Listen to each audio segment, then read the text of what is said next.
introduce tonight Jeff Tumlin with Nelson Nygaard, which is an internationally recognized transportation firm. The reason why we've asked him here tonight is, as many cities in the Bay Area, we've experienced a tremendous building boom, and there's been a lot of exciting development, both in our downtown and in other areas. In the next year, the city will be turning its attention to El Camino Real. And while the buildings that go alongside the El Camino Real are very important, what's also very important is making sure that that street works for everyone. And so what we have done, and what has been sponsored by the county health system, and we thank them for this, to invite Jeff Tumlin to come and speak to us tonight about some of the new strategies and ways that we can look at implementing policy to make sure that El Camino is a street that works for everyone. So.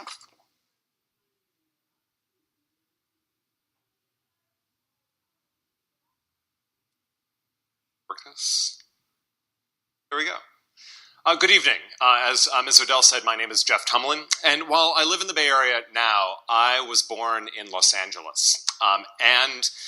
Being born in Los Angeles, I, like little boys everywhere, watched a lot of TV and liked a lot of transportation, not just bikes and tricycles and trains, but particularly cars. And I learned a lot from watching television, really all of my life, but particularly growing up in the 1970s in LA. And I learned that someday having my own car would bring me power and autonomy and social status and freedom and someday eventually sex. Growing up as a teenager, my first job was at Disneyland. And while I worked on the Submarine Voyage ride, the Submarine Voyage sits underneath the Autopia ride at Disneyland, which is really the only ride at Disneyland that remains completely unchanged from its 1955 original. And the 1955 version of the Autopia ride was actually inspired by the 1933 39 and 64 World's Fairs exhibits, particularly the Futurama exhibit that was sponsored by General Motors. In 1933, about a third of the population of the United States in the middle of the Great Depression visited the World's Fair and saw this exhibit that promised us not only a chicken in every pot, but a car in every garage, and that these cars would transform our society. And indeed, the investment that we made in the interstate freeway system brought this country unparalleled mobility, and with that, phenomenal social mobility as well. It really brought us freedom. It transformed this country, and it made us all believe that somehow with this perfect, limitless mobility, that we could transform ourselves into anything that we wanted to be. Now, of course, this makes us very frustrated when the promise that we've been delivered by all these television commercials that show, only one car on the beautiful highway, when we're presented with the daily traffic congestion that we're all stuck in here in the Bay Area, it makes us very, very upset indeed, and it makes many of us demand that something must be done to solve this problem. So that's in many ways the situation that we're in today. But we need to recognize that when we act impulsively to solve problems through simple means, particularly complex problems, that the law of unintended consequences kicks in. And in many ways, running a city, it's like running a small business. I'm a small business owner, and I know that if I were to run my company just how I wanted things to be, that I wouldn't be in business for very long. That in fact, in order for me to be a successful business person, I need to not only care more about what my customers think, but I need to especially care about what my future customers think, if I'm going to really be successful in this business. And if instead I run the business in a sort of simple-minded way, thinking I can get more productivity out of my company and be more successful by beating my employees until they work harder, I would also quickly be out of business, because object thinking doesn't work in a system as complicated as a small business. In fact, what is required is systems thinking. That I need to provide just the right degree of satisfaction for my employees, pay them the right amount, provide a decent sort of work condition, set my rates at a rate that my clients will actually think I'm worth it. It's rather complicated trying to create a successful small business. It is even more complicated to create a successful transportation system. One of the things that I really like about San Mateo County is that the public health department understands just how important investment in transportation is. And in fact, that's one of the reasons why I am here tonight. And actually, many of my physician friends complain that I, as a transportation professional, have more control over public health outcomes than the medical industry does, in part because it's my industry that determines how much activity we get in our daily lives. And indeed, the medical industry has been tracking things like rates of obesity in the United States. These are maps from the Centers of Disease Control. Starting about 1985, you can see the darker blue areas in the map are states with about 10 to 14% of adults are clinically obese. And you can see that over time,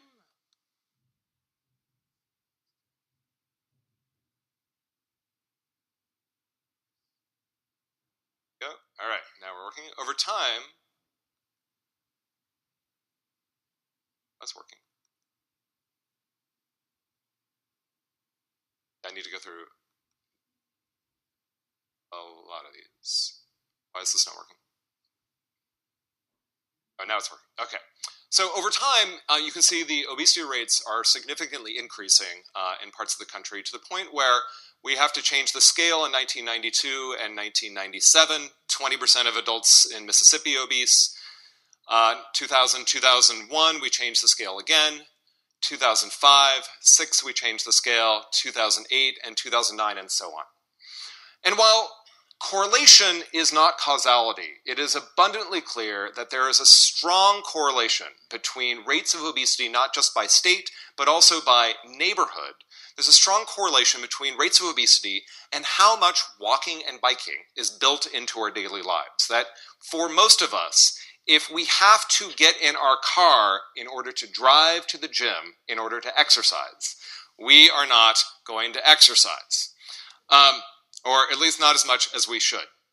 And these patterns that have changed so rapidly over the course of history correspond perfectly to the changes in how we design streets and how we design our communities. At the same time as there's this strong relationship between transportation and the physical health of our bodies, there's also really interesting correlations between transportation and our mental health and our happiness. This neuropeptide up here on the screen is called oxytocin. And this is the biological basis for trust. It is a very strange chemical, and it is produced only under very limited circumstances in our brain. It is produced when we gaze lovingly into the eyes of somebody that we love. It is produced most prominently during breastfeeding and orgasm for obvious reasons. But it is also produced, very interestingly, with outdoor exercise, not indoor exercise. If we're walking or biking outside with some energy, it makes us happier and more trustful. And indeed, we've all experienced this. Like we've had a horrible day at the office or had an argument with our spouse, and we went outside and we went for a run or a brisk walk or a bike ride, and suddenly everything changed. Now, this was not the world changing. This is your brain chemistry changing. But the way that we build exercise into our lives very much changes our perspective on the world and on particularly how we relate to others.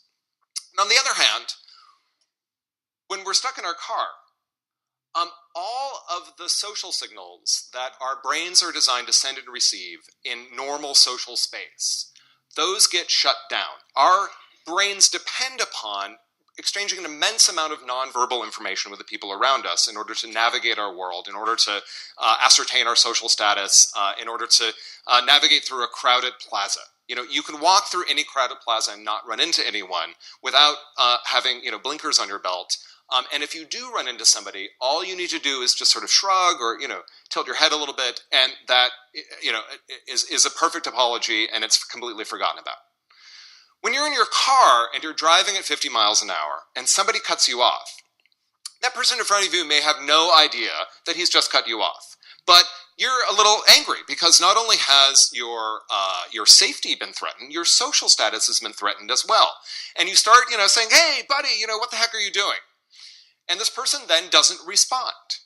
Your brain kicks into its most primitive fight or flight response. It escalates the anger level, and your brain floods your body with a set of chemicals that are designed to protect you when you're being chased by a saber-toothed tiger, right? Among the most interesting factors that changes is the prefrontal cortex of the brain shuts down. This is the part of the brain that allows you to think through the consequences of your actions. When you're being chased by a tiger, you don't want to pause and think through, like, well, let's see, if I turn left, then, I might run into that guy that I didn't want to, So, no, that's gone. You just go into pure reaction mode. Now, when this happens repeatedly to us, like if we're stuck in traffic congestion driving to work every day on our miserable streets, it actually creates permanent changes in the brain. It makes you permanently less trustful, angrier, more reactive, less capable of thinking through the consequences of your actions. This is fascinating in terms of neuroscience. It also is the root of Nate Silver's famous heuristic that places without sidewalks vote Republican. And this is, it's sort of funny, but it is also true. And it very much defines in some ways the peculiar nature of the political split in this country today. So, it then concerns me that when we know that designing cities and streets that make it pleasurable, delightful, easy to walk and bike is part of our daily lives, and that designing streets and cities that force us to be stuck in our cars in traffic every day, that the former makes us happier and trustful and more beautiful and healthier, and the latter makes us angrier and less trustful, unhappier, having poor relationships. Why are we still designing our cities to require most trips to be by automobile, and designing most streets so that no one would ever want to use that street except in a car? Now, this is not quite as bad as El Camino Real, but we've seen streets like this in our region. And indeed, it's mixed-use development. There's some shopping, there's an office, there's some residential there over on the left. And it's a perfect manifestation of this city's zoning codes. The minimum parking requirement is met, and look, there's plenty of available parking for everyone at all times. There are sidewalks, there's landscaping, and there's even a pedestrian.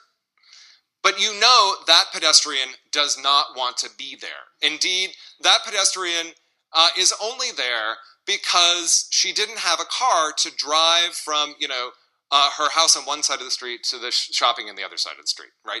This is crazy development. No one would ever want to walk there. And so in my work, the thing that I most often do is try to define for cities the contradiction between what their stated goals and values are: transit-oriented development, walkability, sustainability, reduced CO2 emissions, improved housing affordability, and so on, versus their rules and regulations, which make it illegal for that city to implement any of the goals they say they have. So, what do? This is a very difficult challenge, particularly for a city like Redwood City, where you are in your development. And so one of the most important places to start is to measure what matters. Now, in transportation, there is a single performance metric that we rely upon for almost everything that we ask the transportation system to do. It's called intersection level of service. Intersection level of service is an A through F letter grade system.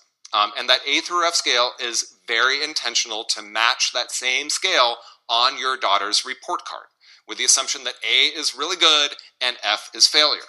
Now, all it really measures is the seconds of delay that an average car is calculated to have in the peak 15 minutes of the peak hour of the day. Now, this is a useful metric. It's a very, very good metric for managing, say, signal timing on streets and for balancing capacity throughout your street network. It doesn't, however, tell us very many other things about the city. It doesn't tell you how long it takes to drive from A to B. It also says that because it's only a measure of car delay, that it says that a person on board a 40-passenger bus is only worth 1/40th the value of a person driving alone in a car. Of course, if you're on a bike or on foot, you don't exist at all in this equation. It also says that unlimited driving is our most important value, and that you not only should you not be delayed at intersections, but there really shouldn't be other cars in front of you. So it says also absolutely nothing about other things the transportation system is trying to achieve, like, say, economic development. Now, if I'm a traffic engineer, the congested street, at least the street that is congested in the peak 1 hour of the day, that is failure. And that the empty, deserted street with no traffic on it is the best that we can do. Whereas, if I'm an economist, I would argue that the street that is full of people and shopping and commerce, like many of your streets here in downtown Redwood City, that's actually optimal. That's perfect. We've achieved success. And that the street that is overbuilt is basically an economic waste. That, of course, any street that is congested in the peak 1 hour of the day, you have designed that street exactly correctly. That if you had added an additional lane, that would be wasteful. More importantly, if you had added that additional lane, you would be making it that much more difficult to walk or bike or take transit, and also that much more difficult to allow your retail street to survive. On a retail street, level of service E is optimal. Level service F is a lot better than level service A. On a level service A street, there's not enough cars to see the stores, and they're driving too fast to be able to pull in to an on-street parking space. So while level of service is an important indicator of success, it's also important not to overuse it or to misuse it. And it's even more important to make sure that all of your community's values are reflected in how you measure the success of the street network. This is a picture, this happens to be from New York City. They knocked out a traffic lane on a key arterial.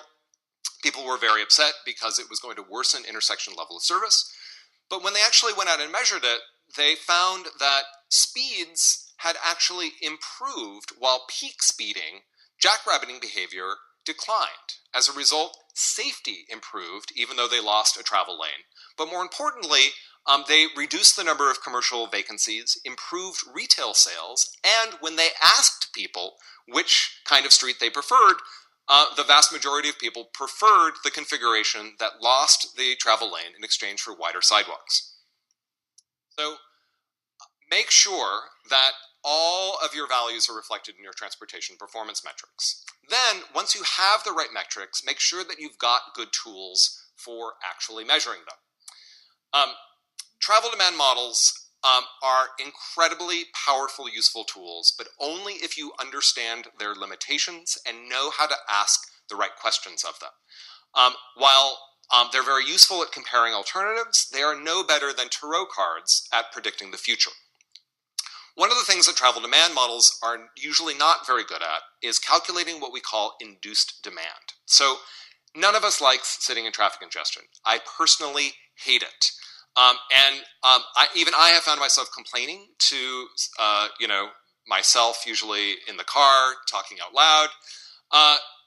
Won't somebody widen this roadway so that I can get where I'm needing to go faster? So, in many cities, funds are then raised, the roadway gets wider, driving becomes faster. This is great. So now, honey, that restaurant that opened far across town that we wouldn't have gone to before because it was too congested, now we can go there and, have a great meal. Or better yet, why don't we move to the bigger, cheaper house farther away where we can still both get to work on time because they've just widened the highway for us? So the problem with faster driving is that it means more people drive. And when more people drive, you end up with congestion, which then creates the same problem over and over again. And yet, we still, every time a transportation sales tax measure goes on the ballot, we're still promised that, yes, really, finally we promise you just one more traffic lane. Just adding one more lane will finally solve this traffic congestion problem. It never has. I can't name a single roadway widening project anywhere in the history of the United States that has solved its traffic congestion problem. The City of Los Angeles just spent $4 billion widening Interstate 405 through Sepulveda Pass, only to have the highway be slower when the lane was added than it was before. This is the law of induced demand at work. Basically, congestion is not a supply problem, it's a demand problem. That congestion is what happens when transportation demand rises to equal supply. Transportation is best seen not as a branch of civil engineering, but as a branch of economics. What we do in transportation is predict human demand for facilities and try to accommodate that.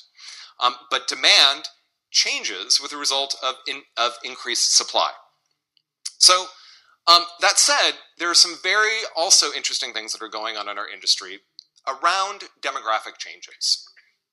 My generation was the last generation to believe it when the automobile television commercials told us that owning a private car would bring us freedom, autonomy, social status, and sex.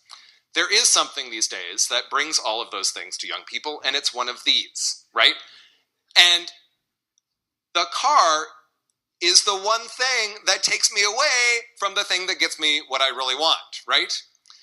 As a result of that, the auto industry is in a complete panic, particularly the people who are running ads for the auto industry, because for most younger people today, while many of them still drive, the car is not seen as an extension of personal identity, but simply a tool. It's something you use when it's the most practical way of getting around or when there's no other choice.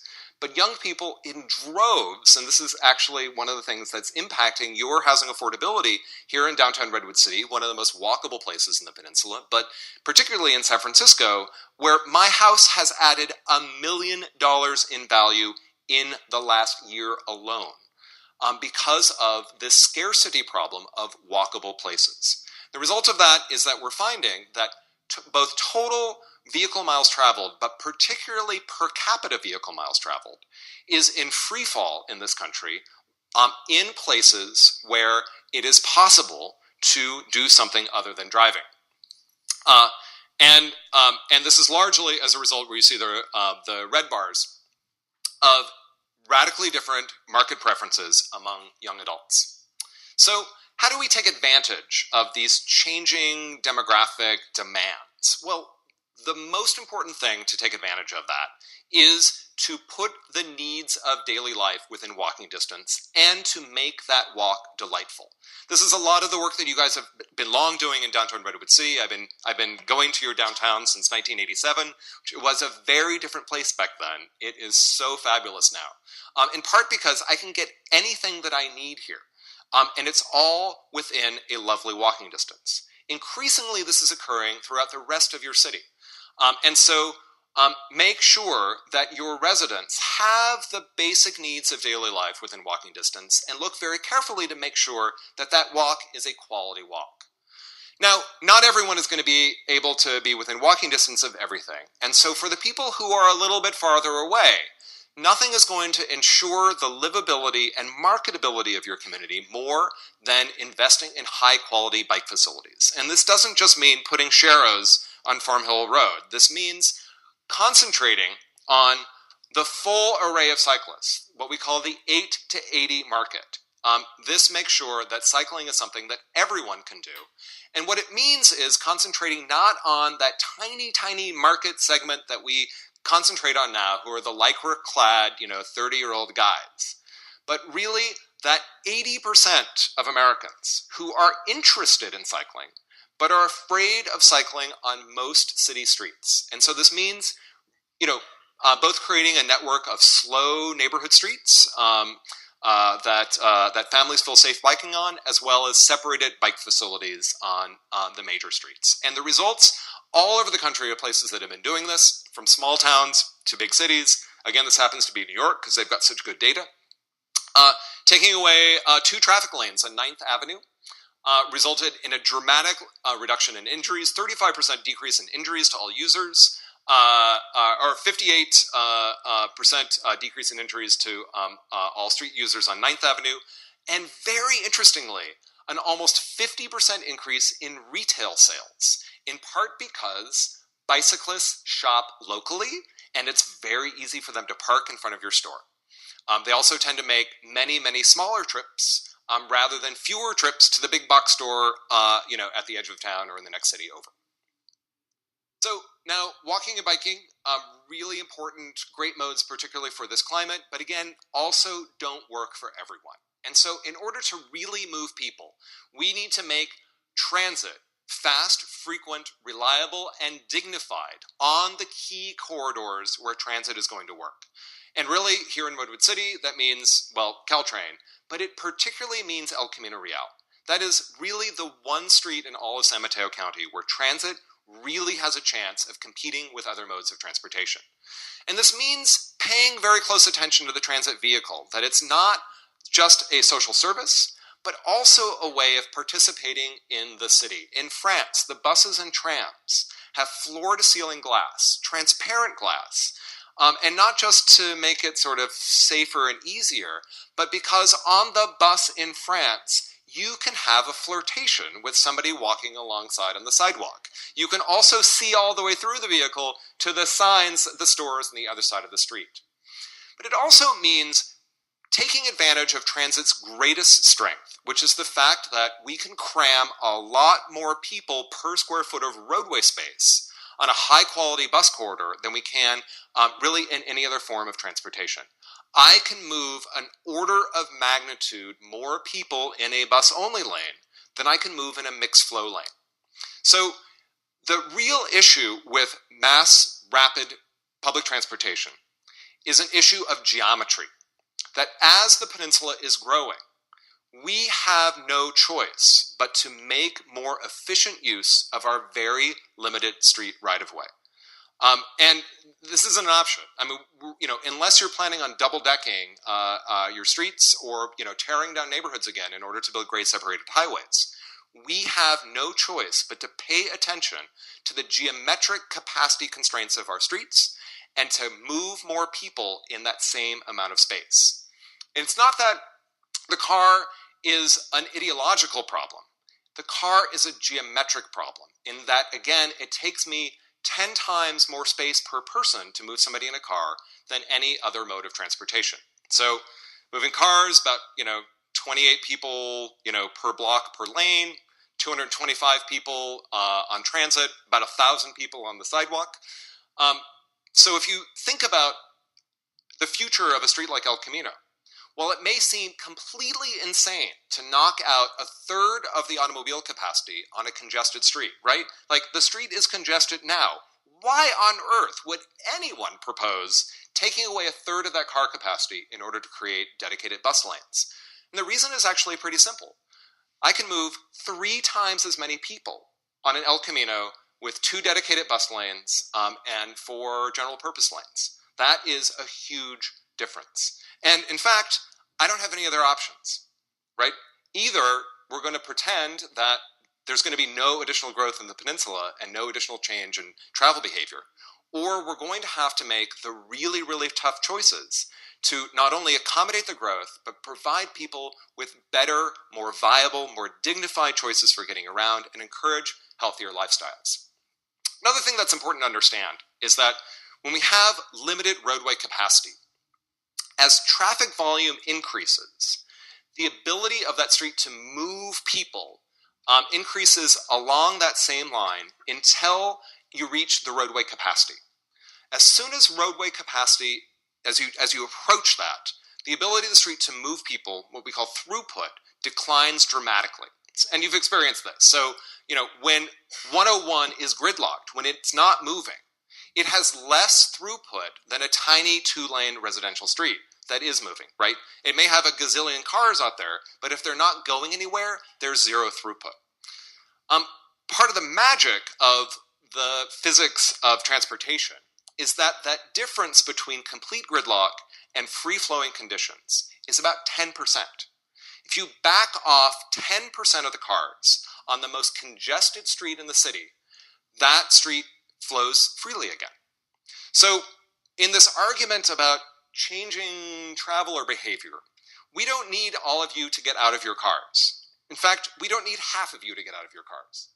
We need about 10% of people to choose something other than driving, at least at that time.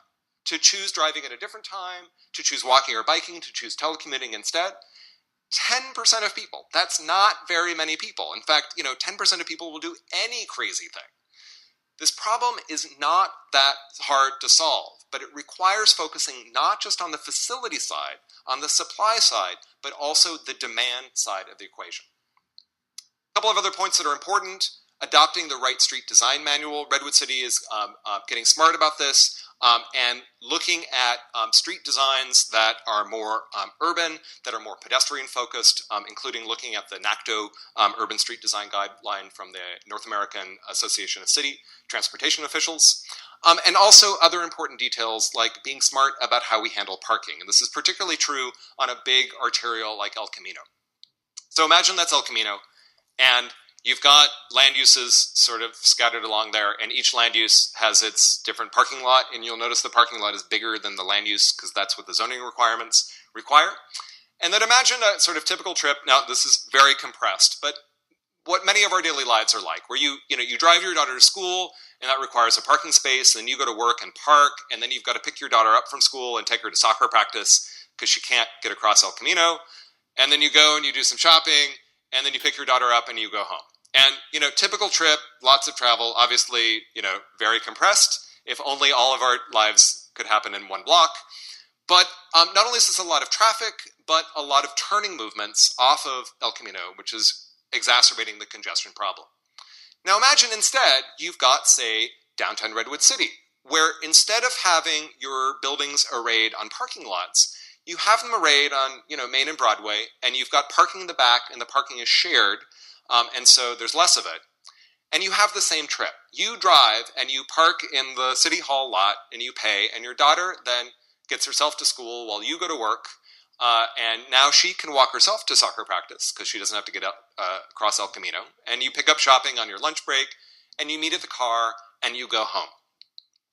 This is the brilliance of a place like downtown Redwood City and why it performs so dramatically differently than the same land uses on El Camino. In fact, designing like you have here results in half of the parking, half of the land area, or twice as much economic development potential, a quarter of the arterial trips, a sixth of the arterial turning movements, and less than a quarter of the vehicle miles traveled, or 4 times as much economic activity per car trip as we've designed out on much of El Camino. We can solve this transportation problem simply by designing around people rather than just around the automobile. But to do so requires that we create a new vision for neglected places like El Camino or old highways.